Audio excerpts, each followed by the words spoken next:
নমস্কার, আমি তনুশ্রী। সকলকে অনেক অনেক স্বাগত জানাই আমার ইউটিউব চ্যানেল মিস্ট্রি অ্যারাউন্ড আসে। সত্যি ভাবতে অবাক লাগে আমাদের চারপাশে এত সুন্দর প্রকৃতির মাঝেও কত রহস্য লুকিয়ে আছে।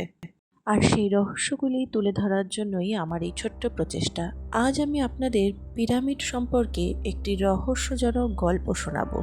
চলুন তবে গল্পটি শুরু করা যাক। মিশরের সাহারার মাঝখানে গিজার পিরামিডটি যেন এক প্রাচীন রহস্যের দরজা খুলে দেয়। লোককথায় শোনা যায় একবার এক সাহসী অভিযাত্রী, নাম ছিল তার আলী, গিজার পিরামিডে প্রবেশ করে এবং এক গোপন সুড়ঙ্গ আবিষ্কার করে। সেই সুড়ঙ্গে কোনো মানচিত্র ছিল না। ভেতরে ঢুকে সে দেখতে পায় এক অদ্ভুত কক্ষ, যার দেওয়ালে খোদাই করা অজানা ভাষার লেখা। কক্ষের মাঝে ছিল এক সোনার কফিন, যার উপর একটি চোখ খোলা ভাস্কর্য। মনে হচ্ছিল সে যেন তাকিয়ে আছে। হঠাৎই কক্ষের বাতাস ভারী হয়ে ওঠে।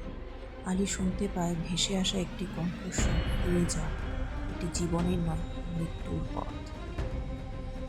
ভয়ে সে দৌড়ে বেরিয়ে আসে, কিন্তু সেই দিন থেকেই সে আর স্বাভাবিক ছিল না। প্রতি রাতেই সে স্বপ্ন দেখে কেউ যেন তাকে অনুসরণ করছে। সেই ভয় আর সে কাটিয়ে উঠতে পারে না। আজও সেই সুড়ঙ্গ কেউ খুঁজে পায়নি, আর আলী যে কোথায় হারিয়ে গেল সে কেউ জানে না। কেউ কেউ বলে পিরামিড নিজের গোপনীয়তা রক্ষা করে, আর কেউ যদি বেশি জানে সে হারিয়ে যায়। আজকের গল্পটি এখানেই শেষ করলাম। কমেন্ট করে বলতে ভুলবেন না গল্পটি কেমন লাগলো আপনাদের।